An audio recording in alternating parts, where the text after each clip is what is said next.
Hello, hello, bonjour à tous. Je suis Maria Bussolo, conseil RH. Et ici, sur notre chaîne, on parle de tout ce qui concerne la gestion des ressources humaines, des conseils RH. Donc, bienvenue, installez-vous. Si vous êtes nouveau, c'est simple, cliquez sur la clochette de notification et vous recevrez tous les jours nos vidéos, du moins nos audios, parce qu'on est encore en podcast. Alors, aujourd'hui, on va aborder une thématique simple, l'ouverture d'esprit. Au-delà même de l'ouverture d'esprit, l'ouverture à l'entreprise. Vous savez, quand vous êtes RH, vous devez comprendre l'environnement dans lequel vous travaillez. Il suffit pas juste d'entrer dans votre bureau le matin, voilà, commencer à éditer les contrats, à éditer les bulletins de paye. Non, le RH doit connaître l'environnement dans lequel il travaille. C'est très important. Vous devez questionner les départements opérationnels, les départements programmes, les départements pour comprendre l'activité. On traite de quoi ici? Ça se passe comment? Les machines fonctionnent comment? Comment est-ce que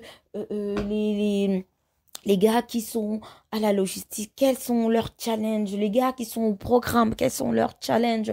S'il y a un projet important sur lequel l'entreprise est en train de travailler, vous devez être curieux, connaître les tenants et les aboutissants. Même si vous n'entrez pas dans les détails, mais vous devez connaître au moins euh, le cœur de métier de l'entreprise, connaître les projets phares. Vous devez vous déplacer. Les RH qui restent 3 mois sans aller en mission dans les bases, c'est pas bon. Un RH n'est pas juste assis au bureau, il ne se déplace pas, non.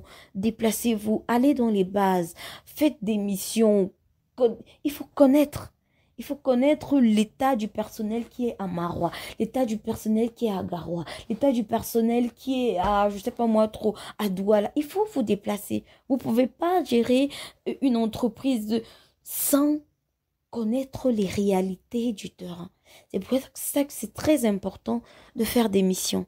C'est pour ça que c'est très important de participer aux ateliers. C'est pourquoi c'est très important d'être au bain, de connaître l'essentiel même, le cœur de métier même de l'entreprise.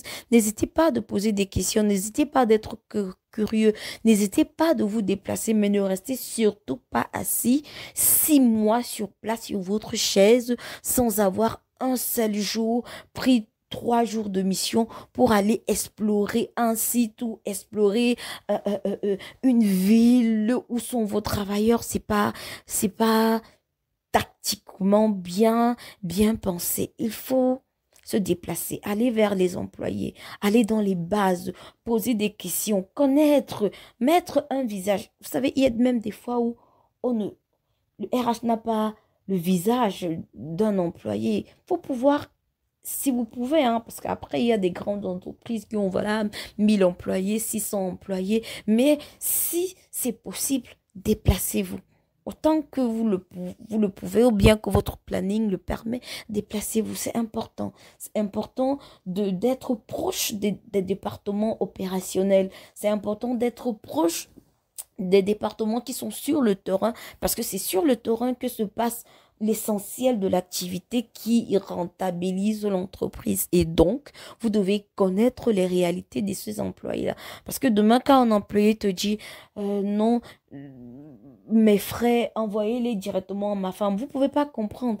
Mais si vous allez sur le terrain, vous verrez que, voilà, la zone là où il travaille, il n'y a même pas d'Orange Money ou de MTN Money ou de Express Union à côté.